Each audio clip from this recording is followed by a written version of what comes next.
तर छत्रपती संभाजी महाराज महाराष्ट्र प्रेरणा गीत पुरस्कार जाहीर करण्यात आलेला आहे। स्वातंत्र्यवीर सावरकरांच्या अनादी मी अनंत मी या गीताला हा पुरस्कार देण्यात आलाय।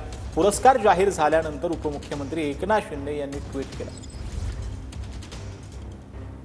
तर एकनाथ शिंदे यांनी काय ट्विट केलं ते आपण पाहतो आहोत। छत्रपती संभाजी महाराजांच्या नावे पहिलाच पुरस्कार स्वातंत्र्यवीर विनायक दामोदर सावरकर यांना जाहीर झालेला आहे। मन आनंदानं उचंबळून आला आहे, तेजानं तेजाचीच आरती करावी तस्त तर अशी, असं देखील या वेळेला एकनाथ शिंदे यांनी म्हटलंय। छत्रपती संभाजी महाराज हे आपल्या देशाचे स्वाभिमान सूर्य तर सावरकर हे देशाचे स्वतंत्र सूर्य होते, असं देखील एकनाथ शिंदेंनी आपल्या ट्विटमध्ये म्हटलेलं आहे। भारत मातेच्या उदरी जन्मलेले हे दोन सूर्य महाराष्ट्राच्या भूमीतले हे आपलं परम भाग्य फळाला आलं आहे, असं देखील एकनाथ शिंदे यांनी म्हटलंय।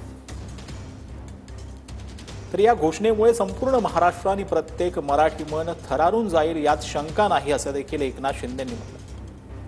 छत्रपती संभाजी महाराजांच्या नावे पहिलाच पुरस्कार जो आहे स्वातंत्र्यवीर विनायक दामोदर सावरकर यांना जाहीर झाला।